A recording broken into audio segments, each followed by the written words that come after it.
Good evening.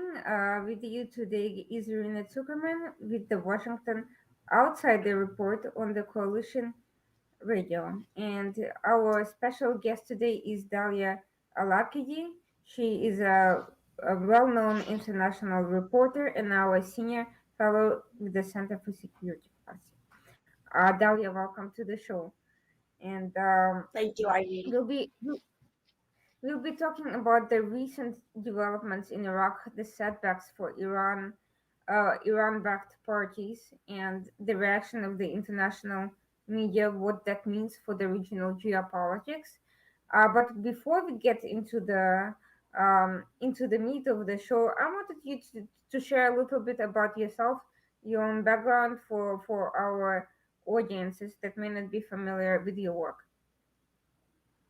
I've been in Washington, D.C. for a long time, for almost over 30 years for now. Originally, I'm from Iraq. I was born there from Iraqi parents. I've been in journalism for the past 32 years, um, and I'm passionate about politics in general, and especially U.S. foreign policy. Um, uh, Iraq, as my hometown, is one of my favorite topics, and especially after 2003, since I was extremely active throughout my youth in the Iraqi opposition, thinking that after Saddam Hussein, or the new era would be, or the new Iraq, as we used to call it, would be the free democratic Iraq. Sadly, after 2003, things have changed. Our dreams became nightmares, and since 2003 until now, the Iraqi dream has vanished, sadly. And probably um, within the show, we'll talk about why, what went wrong. Who do we blame? Do we blame the United States? Do we blame the Iraqis themselves? And I, personally, I blame both of them, and I think the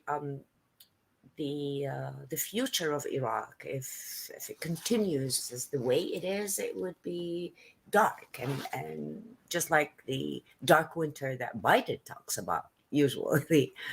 Um, why? Because no matter how happy we are, and we are, as in all the liberals, all pro democracy around the world, um, we were optimistic, and after the elections, that it's finally things are changing in Iraq. But moving it from one side to the same side in a different uh, shape, we still have, I mean, when we talk about Iraq, they still have a clerk. When we think about democratic Iraq in general, and we, as in writers, authors, journalists, um, we talk about institutional countries, and we talk about the separation of church or state, or in this case of religion and state. This won't be, we won't see it soon. Um, Muqtada Sadr is not well known for his democratic views, nor his beliefs in reforms. Yeah, he says whatever uh, people want to hear, but he's just another political leader, and another militia leader. The Sadrist movement, since forever, they have militias from the Mahdi army until now, Salam Brigade. So they still have militias, and they still oppress the people. Before we go into everything, just a few hours ago, there was a big suicide bombing in Al Muqdadiya district in Diyala province, which led to the killing of 31 people. Um, it's sad that we're still witness such kind of attacks in Iraq, and it's not gonna cool down because now we have different threats from the pro-Iran militias and from the militants that basically are very upset, thinking that because they lost, it means that the election was rigged, and maybe at one point they will push to either cancel the elections, or they will keep killing people as we've seen in the previous years. Well, I'd like to start by expressing my condolences to the families of the victims. This is indeed horrible news, and we are seeing that far from being over, the various jihadist factions are invigorated by a lack of consistent pushback towards all forms of extremism in Iraq as well as elsewhere, including by the US. I but before we get to US foreign policy, I wanted to start by introducing the cast of characters in Iraq for the audiences who may not be familiar with all these actors, with Muqtada Sadr, with the current governing parties and the Iran-backed groups. If you could just tell us briefly the main ones that any average person who wants to be somewhat familiar and follow the events should know who they are, what's their background, and what role are they playing today. That would be great. Just doesn't The have to be too expensive. Yeah, and very brief. In Iraq, they have three or four strong coalitions. One that represent the Kurds in Iraq,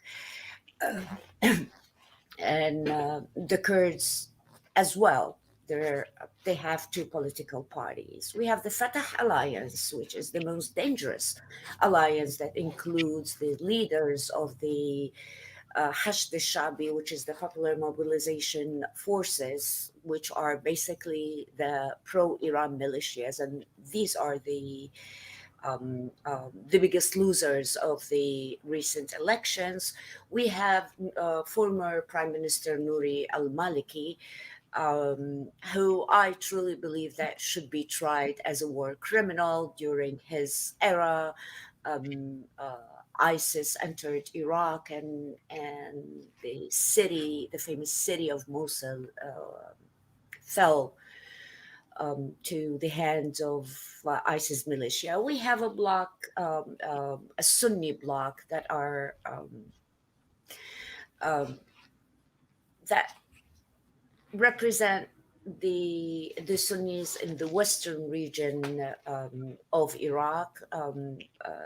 One of the main Sunni leaders are the parliament speaker, Al-Halbusi. Again, these coalitions, they miss and match depends on their own political gain. We expect to see very soon new, because even Sadr 173 seats, it's far from having 92 seats to form the majority, therefore to form a government.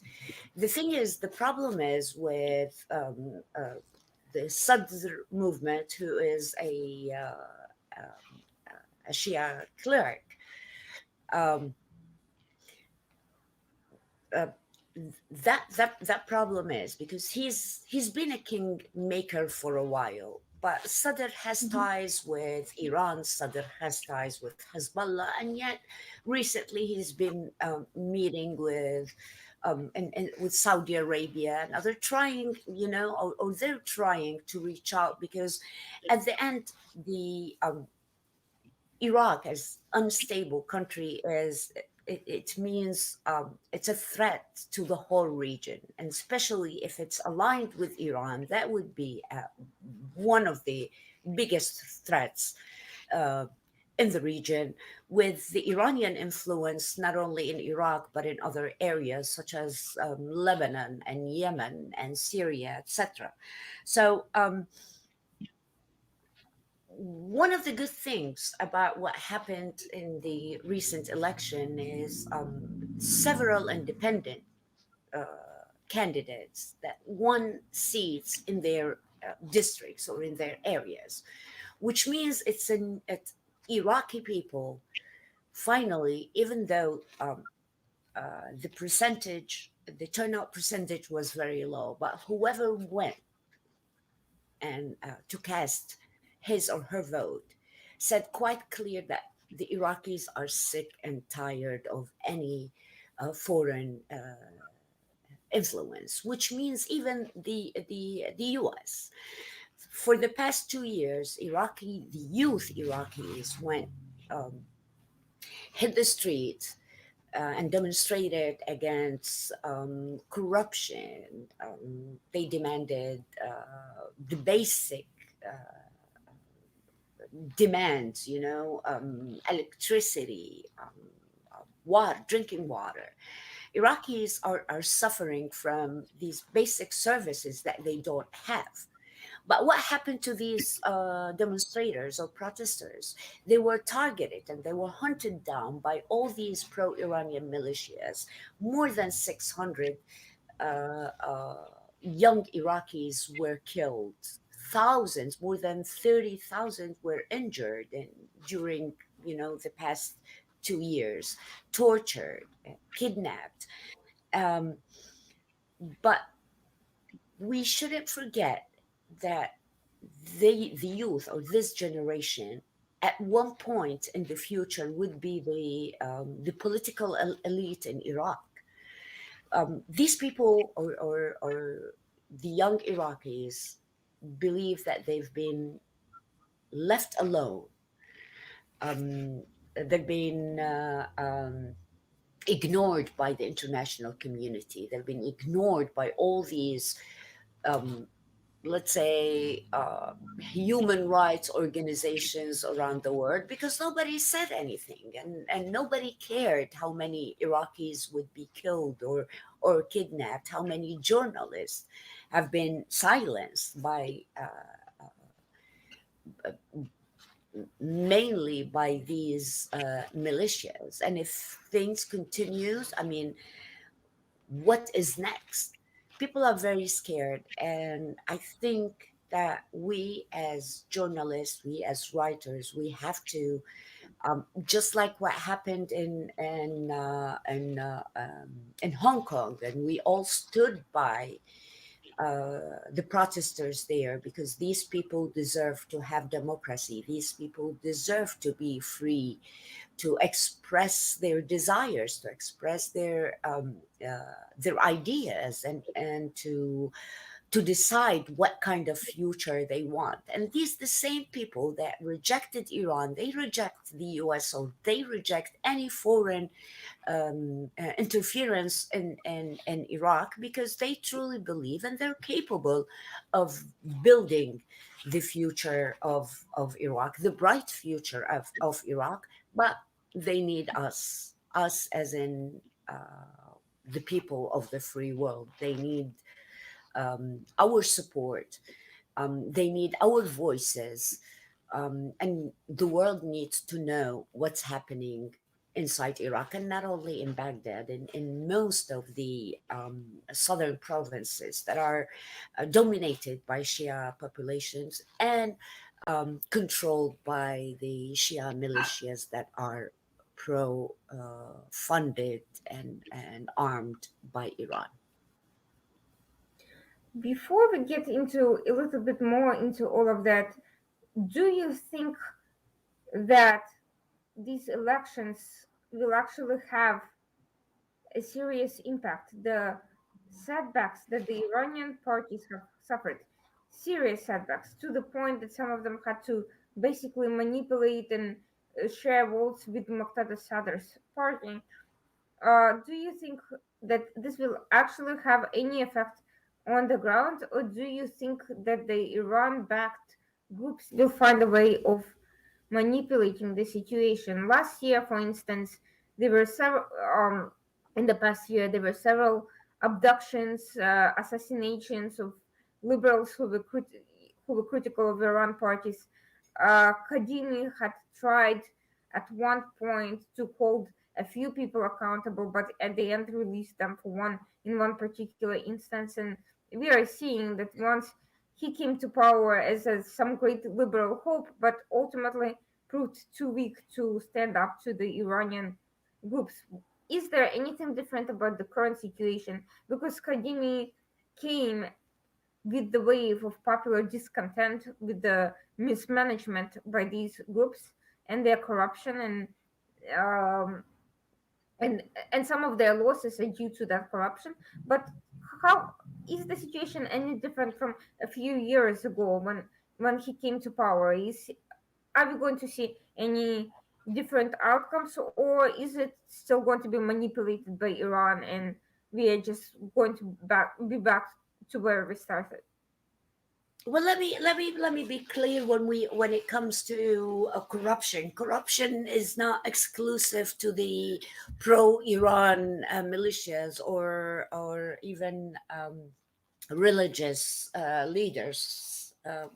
Sadly, even the secular leaders and the secular political parties are corrupt as well. So corruption, it became systematic in Iraq. So when it comes to corruption, the majority of the politicians are corrupt. So that's number one. Number two is, um, how could Kadumi or other than Kadumi do? How could he do anything if the street is controlled by weapons and guns? I mean, can you imagine? I mean, prior to when you told me that I'm going to be in this show, I made it a point that for the past 2 days that I was watching different Iraqi television stations in the past 2 days to see exactly what are the Iraqis saying. The thing is like, okay, I don't like you.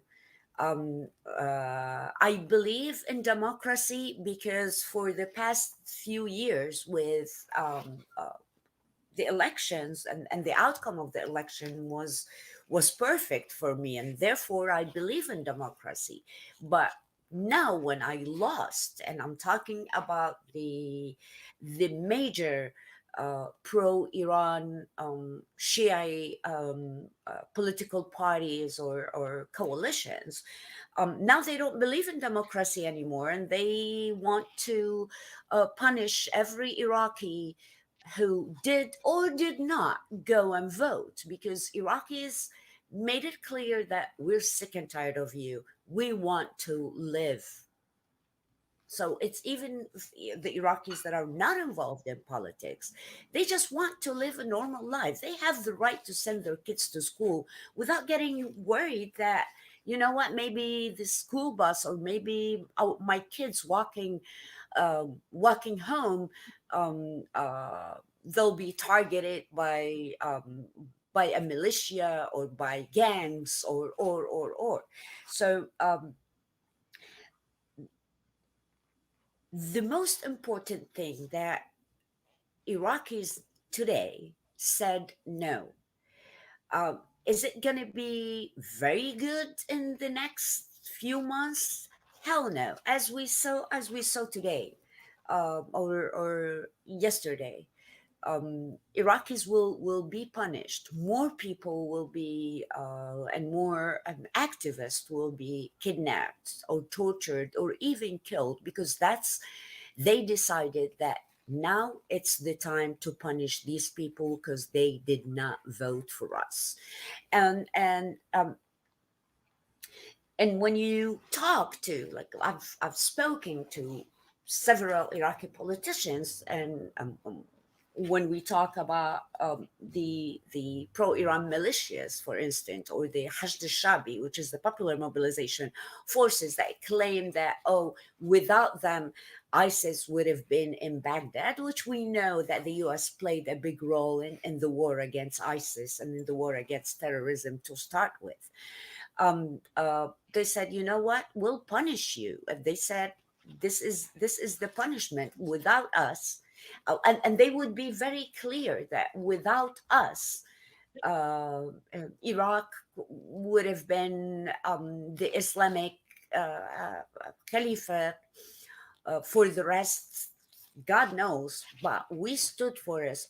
We stood for the Iraqis, forgetting that the credit should go to the Iraqi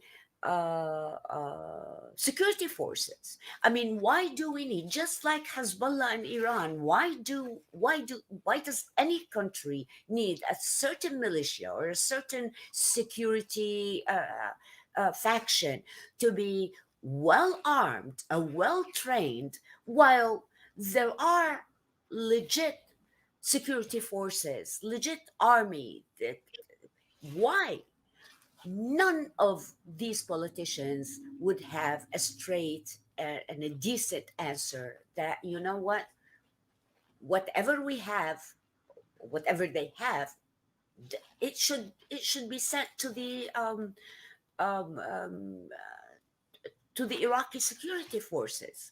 But it doesn't work this way because the security forces are under the order of the prime minister, who is the commander in chief, while all these militias, and they're all, sadly, they're all connected to God. Hezbollah, which is God's party; Sarallah, God's revenge, and Asa'ib Ahl al-Haq, and all these names, and that's how they brainwash the people, thinking that really God, which is Allah, needs a party or needs a militia. Um, the Iraqi people finally are waking up, thinking that I don't need to vote for a Shia because I'm a Shia, because the Shia parties and the Sunni parties prove, the political parties prove that they work for their own uh, for their own gains, not for this sector or another. Therefore, Iraqis now, they've learned their lesson, and now they voted for these few people that believed in one country and believed in the right for these people to live a decent life, instead of telling you that the Sunni is going to kill you because you're a Shia, and you know that sectarian um, weapons that they've been using since 2006 until now. So, so my question is, over the last few years, there's been talk of integrating these militias into the security forces. What happened to these efforts? Some of these factions were integrated with the security forces, but the thing is, the loyalty of these people, the loyalties of these militias, um they, even though certain factions or several factions, they get paid by the government, but their loyalty isn't for the government, their loyalty isn't for the country, their loyalty isn't for the commander in chief, their loyalty is to their commanders in Iran. That's the main problem. It's the loyalty, and who do they answer to? This is the main issue, and this is the main problem of these factions. So basically, uh, the Iraqi government has enough security forces. I mean, these people uh, should just give their arms and should just stay away from their leaders. But why should why should they get paid They have their power in the street. They practice their power in their neighborhoods. Like if they don't like their neighbors, or if one of their neighbors would does something, um, if this guy belongs to a certain militia, I mean, it's very easy to threaten that person and to get your way. So why should these people believe in anything other than the wilayat faqih in Iran, and believe that uh, I should be disciplined? They have all the weapons they need, and very sophisticated weapons. They have all the money they need, and that's it gives them power. Most of them, and I'm talking about the militants, are uneducated. They can't hold a job, and it's very easy to threaten people, and that's power. Power, even in your little neighborhood or in your alley, power feels good. Why should they choose otherwise? So essentially, this sends a message that the central government is not powerful enough to control the streets in these areas. And essentially, we're talking about a country that, in some ways, is a failed state if it cannot control significant portions of its populations and the funding that goes to arm militias that are not answerable to the central authorities. Mhm. Now, these people have claimed that they have successfully fought against ISIS, and that's how they were able to recruit backing and followers. But we have seen that over the past few years, ISIS has returned to various degrees and has engaged in terrorist attacks, abductions, and murders, especially in the Kurdish areas. Now, of course, the Kurdish areas too have been infiltrated by pro Iran agents and so forth. And essentially, and on the other hand, ISIS, that comes from former Ba'ath, Ba'ath apparatchiks, has also been able to gain following by the same token, by claiming to be against the Iranian interventionism and pro traditional Islamic values, etc., etc. We know their agenda. But in the midst of all this, we have similar talking points from Iran backed and former Ba'ath groups that are not Mhm. all that different from each other in the mode of operations. What role has the US been playing in strengthening whatever liberal or anti extremist elements, I would say, anti Iran and anti Ba'ath slash ISIS um, ideological elements? What resources have been devoted to addressing the recruitment mechanisms, the ideological threats, and not merely the actual fact of them having weapons? The problem, the problem is, or the solution, and let's forget everything. The solution, if the Iraqi government does not support the rule of law in Iraq, uh, things will continue. History would repeat itself. So basically, if in Iraq the rule of law is supported by the government themselves, by the politicians themselves, that's step number one.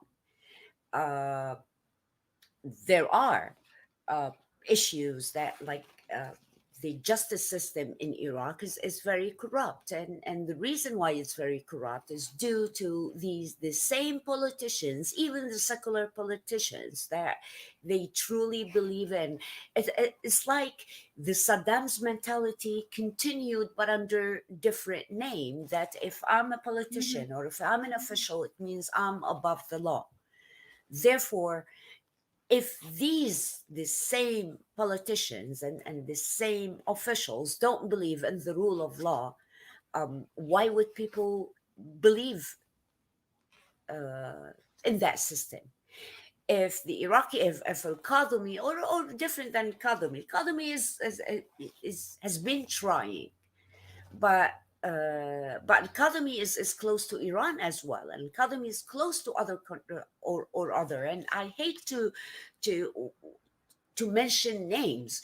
Any prime minister should be and should focus on building institutional Mm-hmm. system that nobody, including the president or the prime minister, just like the democracies around the world in general, if that happens, the rule or the role of the outside influence, I wouldn't say it would disappear, but uh, it will fade, because if you have a militia leader like Qais al-Khazali, who's a brutal killer, if we have someone like him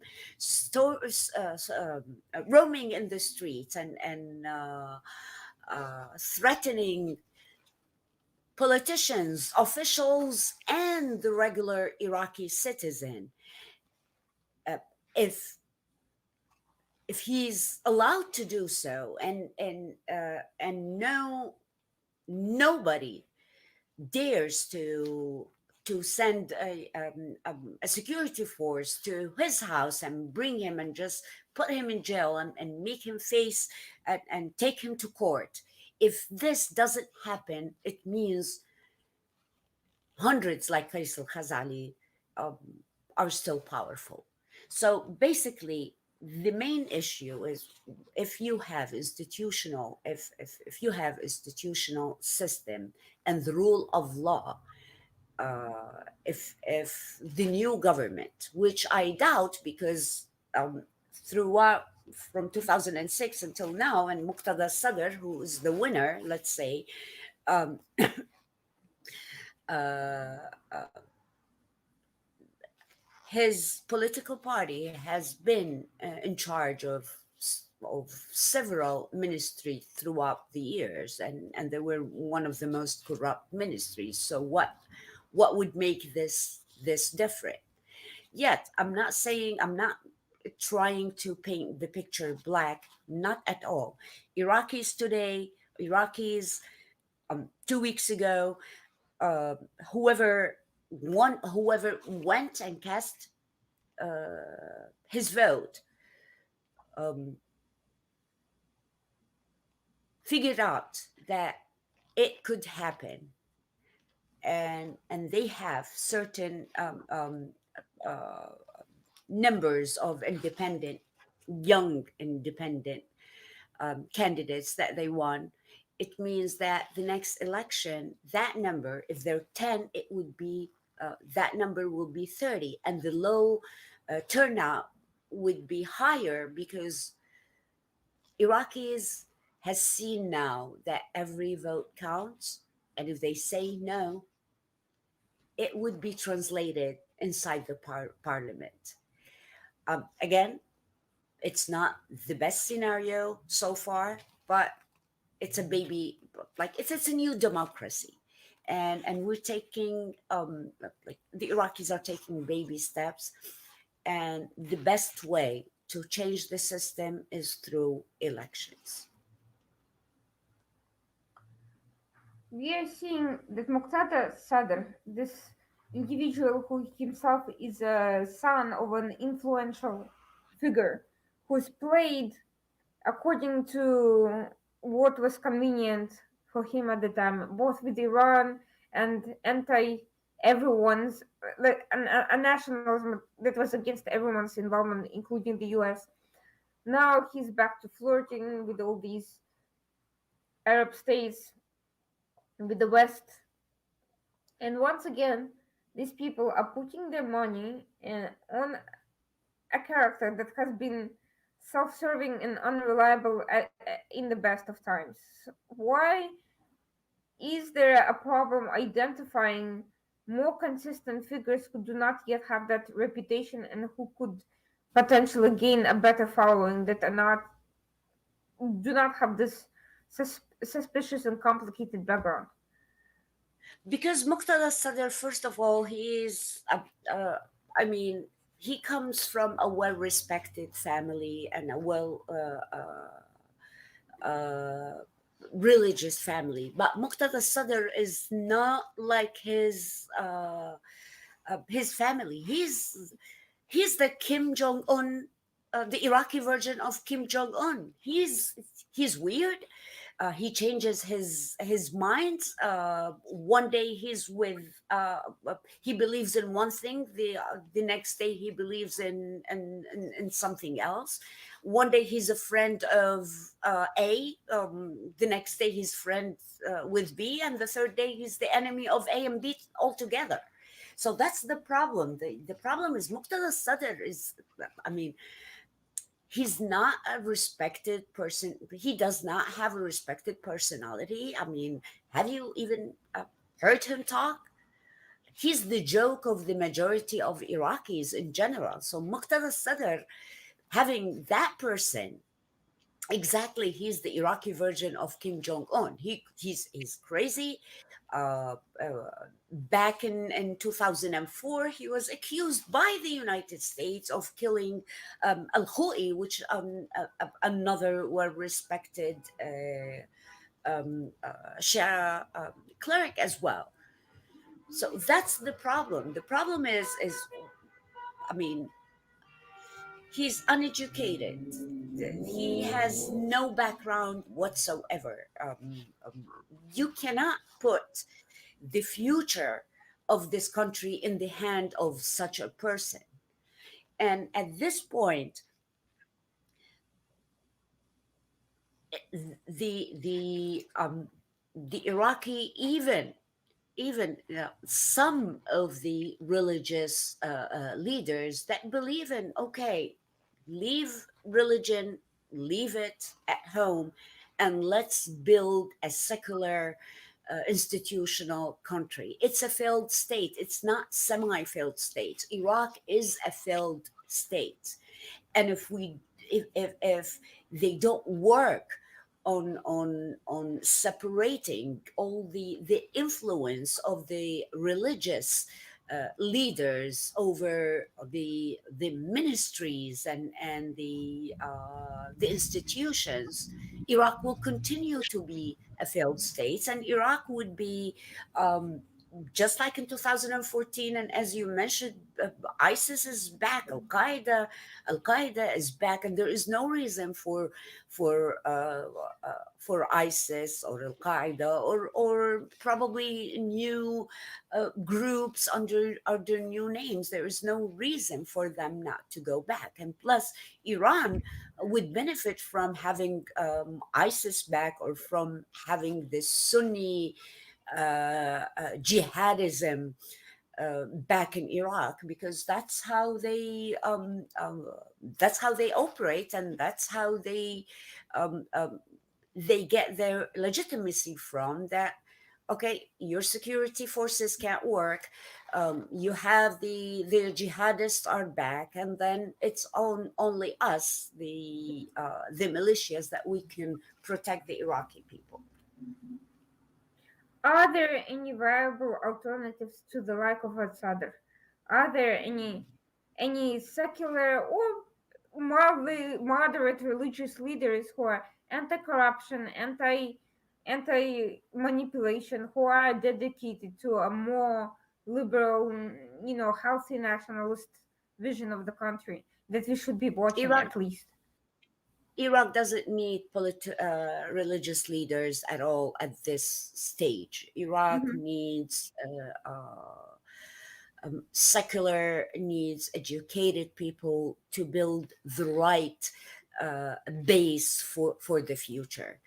Iraqis, even as I said, even religious people are sick and tired of their religious leaders, because at the end, the majority of these people prove to them that they don't care about what they want or what they believe. They care about power and influence. So the again, the new generation, even religious people. I mean, the upbringing, but in general, the bringing of the Iraqis are on the religious side. But um, the new generation and the Iraqi youth truly believe, even the ones that are religious, truly believe that religious leaders cannot build a country anymore. It proved that after 2003. It proved to them that in order to build a country, in order to build a future,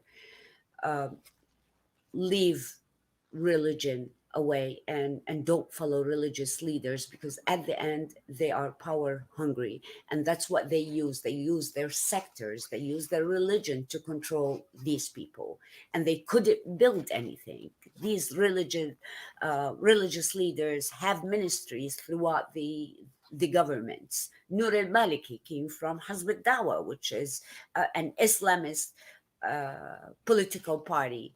Look what happened. Look the corruption during the Maliki era for 8 years.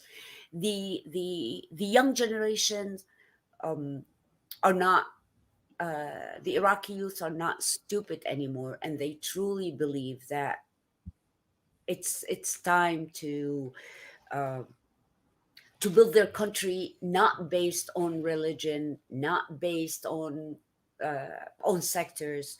It's based on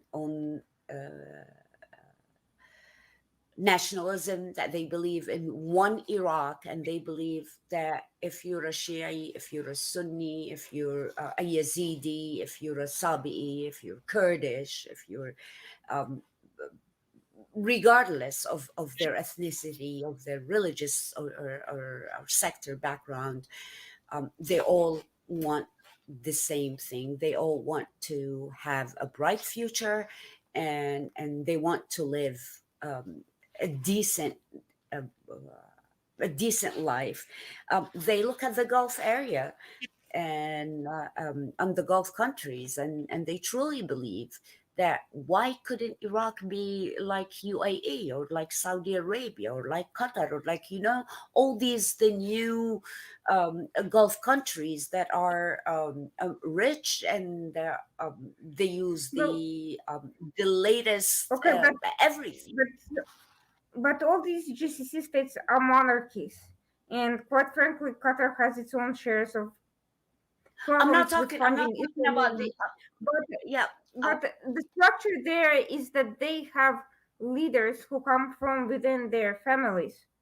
Who are I'm the talking leaders about the that we should standard be of looking at? living. I'm talking when Iraqis they look Right, at but these countries. who should be these leaders? Who should we be looking at for to support?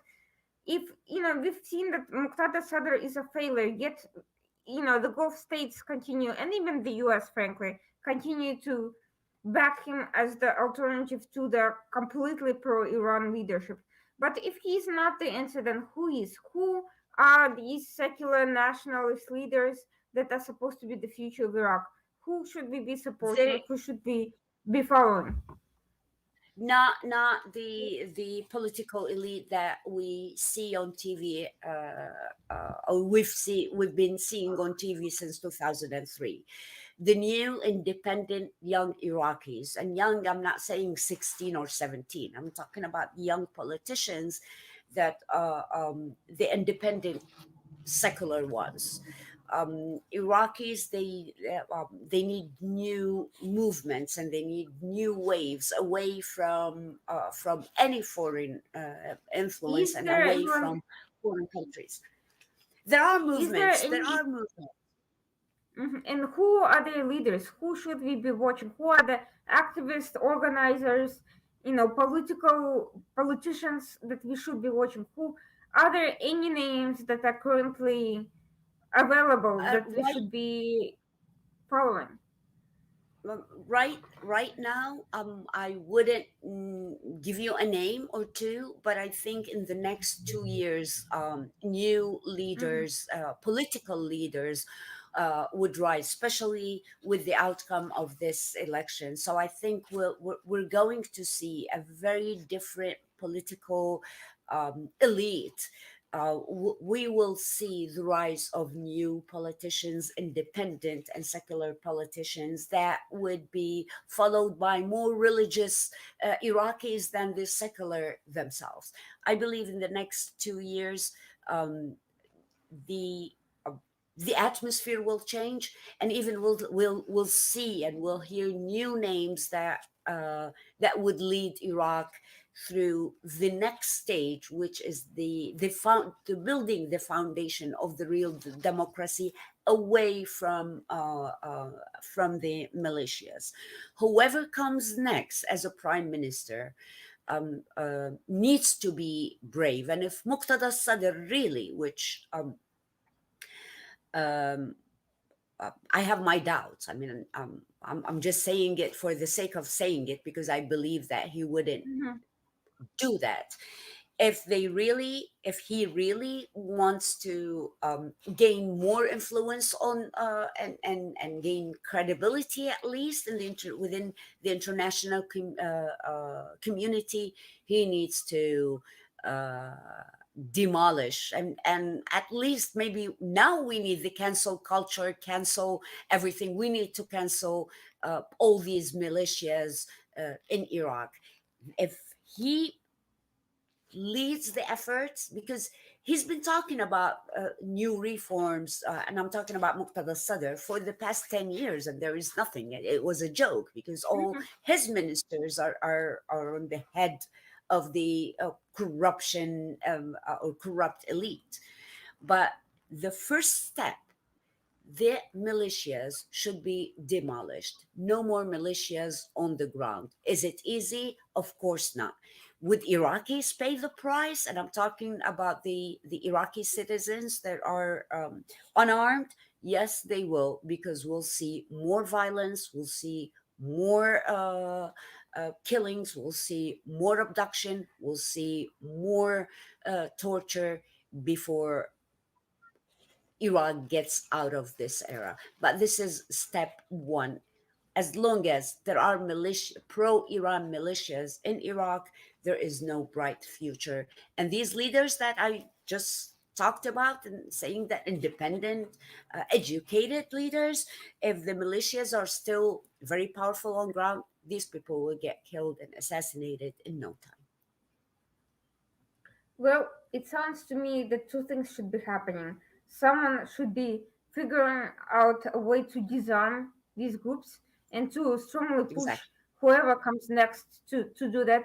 And at the same time, the same states who are putting all their eggs in the Muqtada Sadr basket should perhaps be at the very least investing in creating viable infrastructure for these movements to take place and away from donating to corrupt institutions that have failed this in these projects so many times before and have been mismanaged, have been stolen by the existing politicians. There should be some way of creating grassroots initiatives that can be that can lead to local changes at the very least, and help people cultivate their leadership from from from from news sources that are not connected to failed institutions. That's what it sounds like to me. Now, switching gears a little bit, we've mentioned that the new generation does not want US involvement.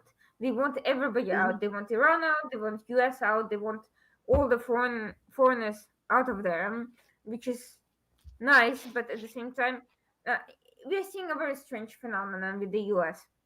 On the one hand, everybody is tired of quote unquote forever wars, both the left and the right. People have particularly been burned by Iraq, by the mismanagement of the policy there, and now everybody's saying, oh, we don't even want to hear about it, it's a failed state, it's lost, blah, blah, blah. So, on the other hand, you have Iranian militia attacks on US sites there. On the other hand, we have this geopolitical reality that Iran is using Iraq as a land bridge to Syria and to elsewhere. And in the absence of a strong leadership on everyone else's part, they're using this vacuum to, to take over territories for their own use, to spread their militias and agents all around the world, far from the Middle East to other parts of the world, to the Mhm.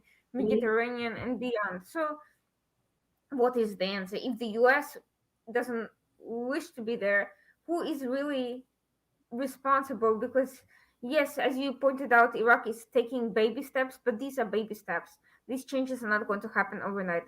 Who should be Of managing course. the situation if not the US? And what responsibility does the US have after its catastrophic failures in creating a viable alternative to Saddam Hussein after they left? I mean, the U.S. made so many mistakes after the Saddam's era.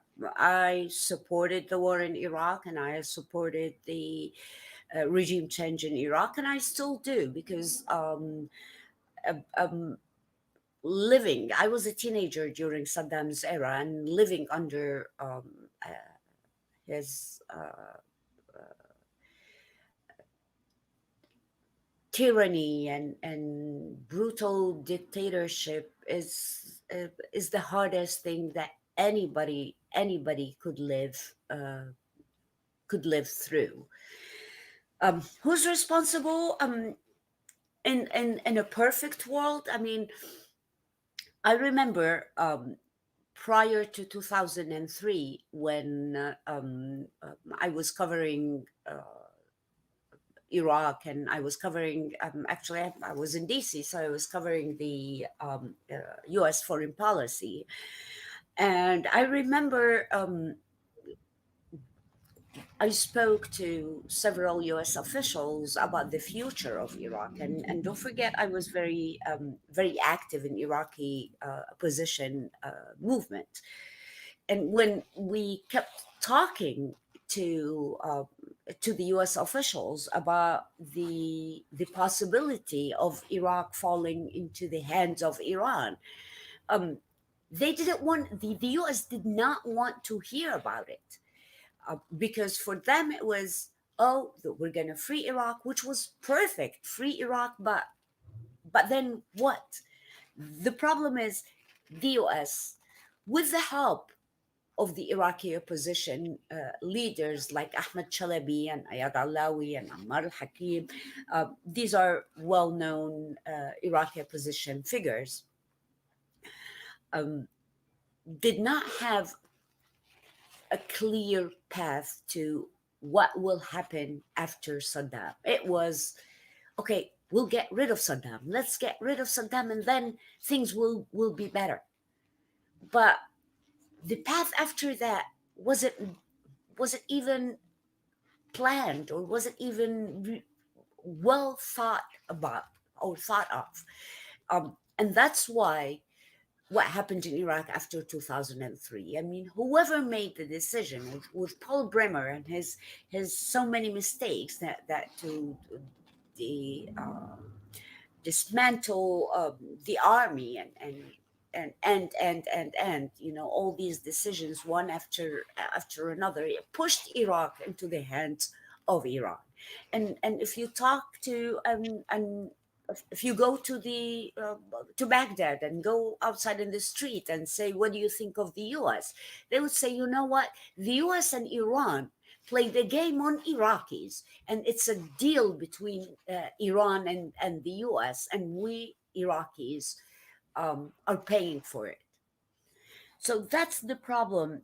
And now, when we talk about what is next for the future of Iraq, I mean, asking during the Biden administration, it wouldn't. I mean, look what happened in Afghanistan. Let's say, Biden administration has no interest whatsoever in what's happening in Iraq, just like what's happening in Afghanistan and on other countries. So I don't think the U.S. In the next couple of years, during with the Biden administration, would have any near future plans for Iraq. I know that the more troops will be out of Iraq, and that would be the biggest mistake that we as the United States we would do, because we need. our troops there, or whatever, that small number, we need them there. And we still have the leverage of being there, at least to stop certain threats.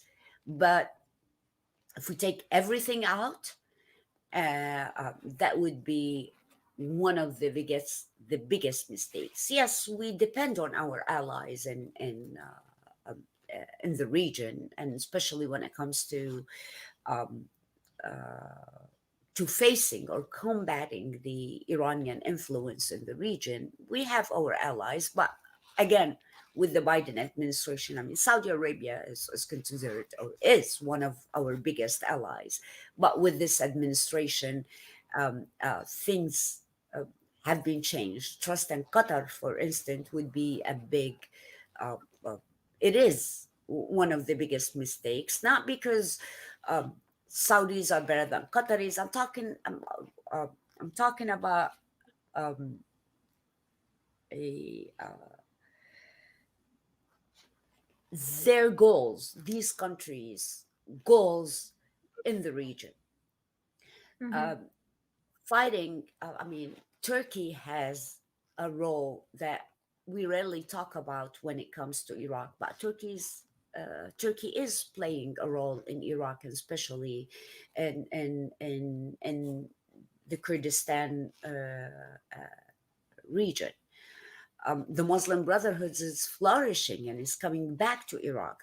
Are we ready to face the new Muslim Brotherhood in this country while it's failing everywhere else? I mean, we have to be very careful how to deal with Iraq right now. And sadly, I don't see the Biden administration to have any strategic plan for Iraq now. So we are seeing a very complex uh, situation in which most Iraqis want the US and everybody else, every foreign influence out of there, but Iran has established ideological roots. It has built schools, universities, and institutions. Muslim Brotherhood is coming back, it's being funded. Turkey is interfering in northern Iraq and Kurdish areas. Getting involved in fights with the PKK and whoever else. Civilians suffer as a result. We are seeing that the US is ambivalent. On the one hand, they don't really want to be there, but on the one hand, if they leave, despite popular opposition to their presence, things will fall apart as they have in Afghanistan, and we'll see even more radical situation on the ground. So, and we are not seeing any real backing by anybody, whether by Saudi Arabia, US, or anyone else, into kind of creating liberal secular institutions. So while the natural trend may be for distrust into the existing scenarios, there's no viable support for for the desirable alternative. Whatever the I Iraqi people think, want, they cannot get. Where is that support going to come from if the Biden administration is disconnected? If the Gulf states are all pulling in different yeah. directions and none are really kind of contributing constructively to that particular issue. And when there are radical movements clashing on the ground and establishing and embedding, entrenching themselves, what can what can possibly reverse this, and by whom? We're not seeing any leadership that can play a role by anybody at the moment. And for the next 2 years, it's only going to get worse if nothing changes. Yeah, I think the role of certain countries in the Middle East is the I would say a positive role from certain countries, certain GCC countries, and Egypt, if they take Iraq back, uh, uh, and help the government, and I'm talking help the country, not help the political parties, and help the institutional uh, organizations, or help Iraqis build these institutions, these countries could be Iraq's lifesaver. um, GCC countries, UAE, Saudi Arabia, Oman, Jordan, Egypt, if they take Iraq back to and give Iraq as the Iraqi government, and again, I'm not talking political parties, regardless of Sadr or different than Sadr, whoever, if they take it back and support that secular movement in Iraq, the future would be brighter. Um, But do you think Iraqi, do you, go ahead. do you think any of these countries are equipped to that end? And there's also certain competition between all of them for influence in Iraq. So if you're having kind of different types of agendas clashing, even on a positive level, even as they're trying to achieve Yeah, something constructive, how can they really contribute to any sort of movement cohesively if they have different national agendas and interests in Iraq? How can they're not unified any of these interests? Jordan is not the same as Egypt, and GCC yeah, states but that's have fine. their That's own. fine. And that's more than fine. And we're talking ministries, we're talking ministry to ministry, and that level of support I'm talking about, because Mhm. Iraq needs to rebuild its infrastructure. It needs to be rebuilt all over again. And if that level, like universities to universities, ministries to ministries, and when we look at the bigger picture, um, uh, working with other governments, it's not a bad thing. Does it mean that, come on, you bring the Jordanian influence, and I'm not talking influence, but I'm talking cooperation. When we talk about these security ministries, we talk about training, equipping, when we talk about the education system, when we talk about the medical system, these are all very right now. These are all weak systems in Iraq, and Iraqis need the minimum of all these services. So if country A or country B or country C, it's okay. You can be friends with other countries without having them influenced your foreign policy or. But do you think that's Um, a realistic expectation? Because so far I am seeing that that's the big challenge. The Iraqis feel they seem to perceive any of these countries as a potential influencer on their policies, and they just don't want their involvement. And these countries, all these benefits come with strings attached inevitably in some form or another.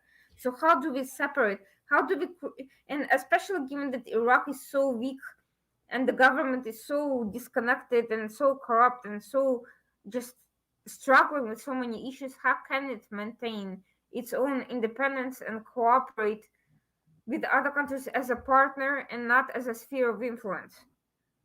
it's not going to be easy, and it's not going to be easy at all. But if you compare this influence and then the Iranian influence, that Hmm. the Iranians are not giving anything to the Iraqi people, and they're not helping Iraq in any way, and yet they're very influential.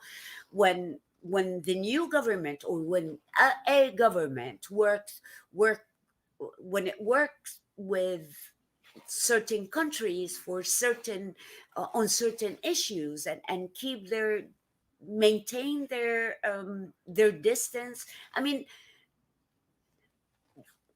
it's not going to happen. I mean, no heaven will be established in Iraq, Hmm.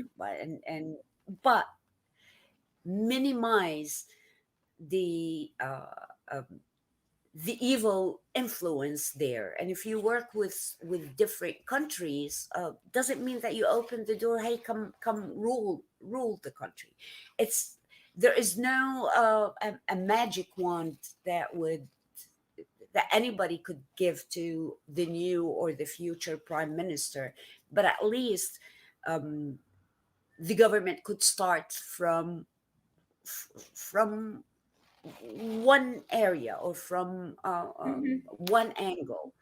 Um, is it going to be perfect? Of course not. Would it be a problem with different governments for their different agendas? Of course not. But at least um, not all the Iraqi eggs are in one basket, which is the basket of the Wali al Faqih and Iran. Well, I couldn't agree more with that. And there's one last issue I'd like to touch on before we end the program. And this is for to you as a journalist, as someone who's been operating this area for decades. We have seen a very strange Western, especially media coverage of the elections in Iraq. It was a huge deal. It should have been celebrated widely. But even in the Middle Eastern media, and but of course, especially in the Western media, it's been barely touched upon, minimized. We have not seen much media coverage. I understand there is an Iraq exhaustion, but still, it's a major country. It's a major factor, given all things Iran related. It has a significant population. How do you explain this silence about Iraq related developments in general and these significant elections in particular? Because Iraq became old news. So many conflicts after new conflicts after the conflict in Iraq. Therefore, as a news agency, Iraq would be a headline and that's it. No matter how significant the change is, and no matter how important what happened 2 weeks ago. For them, and being a news person for the majority of the Western media, Iraq became just a headline. That I mean, do we hear about uh, terrorist attacks? Forget about Iraq. I mean, uh, an English lawmaker was assassinated by a radical Islamist in the UK. Was it covered by the Western media? Was it covered by the US media? Yeah, it was for the first few hours, and that's it. Does the American viewer know who that person is and what happened? No, because it became just news, and that's the problem, and especially now in the Middle East. Uh, uh, if it's not if it's not a new conflict, then it's just a headline that uh, it goes away, and that goes to Europe as well. I mean, I watch um, every day. I watch Sky News, BBC, France 24, I-24. Just to see what's happening around the world, and sadly, what's happening in Iraq is not something that most of the media outlets are interested in. What does it Well, take for them? Go ahead. yeah, I was just going to say, what would it take for Iraq or any other significant development to come back to the forefront? We're seeing a proliferation of conflicts that never end and they just increase. We're seeing failed states. We're seeing Lebanon. We're seeing Yemen. We're seeing the disaster of Syria now. Assad is becoming renormalized after killing 600,000 people. We are seeing Iraq, Afghanistan, uh, various other. Just now there was a coup in Sudan, and the never ending and Exactly. the conflict in Ethiopia. I mean, we are seeing a spillover of extremism and assorted territorial grasps everywhere that never really end, and the media jumps from It's one the thing to another, never priorities. covers what Yeah, would it it's take it's for it's any the one of news these developments priority. to come back Um, to the front pages and for the media to start paying attention and covering them in a comprehensive way that can let people know what's really going on, and for those who wish to be informed and involved to do so? it's What does it's it take? it's maybe less cancel culture, maybe less racial theory, maybe less. I mean, the news cycle, especially in the United States, is filled with all the local issues and pushed, of course, by the far left. Therefore, um, now. As an American viewer, you rarely hear anything about anything outside the US because we have a lot of issues to deal with the US. China just launched a missile test. Did we hear about it a lot in the news? Did these major US media outlets discuss the implication of such substances? No, no. Sadly, but I think the media and the news um, industry in the US um, should rethink itself. It should reinvent itself because if you want news, you don't look for it in the US media at all. No, and furthermore, the more these undiscovered conflicts proliferate, the more they come back to our doorstep through refugee crisis, through extremist ideologies, through assorted issues that are unresolved but have a domestic impact regardless, just one that we can no longer control because we're not even aware of its roots to begin with. So I would say that paying attention is important for me as a preventative prophylactic measure against against more immediate impact that is entirely outside of our control. Mhm. But Uh, yeah, I don't think that's going to be resolved anytime in the near now, future. mhm. No, but that means we will have more to discuss on this and other fronts. Iraq is not. People may be tired of Iraq, but Iraq is not done. It's still there, and it's that issue is not going away anytime soon either. We'll be And exactly, we'll and the discuss it. implication of Mhm. sorry, Irina, the implication of the future of Iraq would affect all of us, would affect the future of the U.S. interest in the region, would affect uh, um the um, the political movement in the whole region, which at one point would affect us back as the U.S. for our interest in the region. That's why when we talk about Iraq and when we talk about the region, um, uh, we insist that more Americans should know more about what's happening because at the end it would affect our lives here. Well, I couldn't agree more, and I certainly hope that we'll revisit this conversation in the near future to see what happens with the new government in Iraq, what me- how what measures it will take to succeed, and whether Iran will let it move forward, or whether we'll be seeing the recurrence, the resurgence of the ongoing issues for the next 3 years until something changes, at least in the United States. There'll be a lot to discuss for sure. Thank you so much for joining us today, Dalia. This was the Thank you. Washington Outsider Report, and let's see you all next week at 9. Thank you, Irina. Thanks for having me. And I just have to say that I'm not very optimistic, and I'm sure for the next future, I predict more bombings and more killing in Iraq, and that's how Iran and its militia is planning to punish the Iraqi people who decided that they don't want Iran anymore.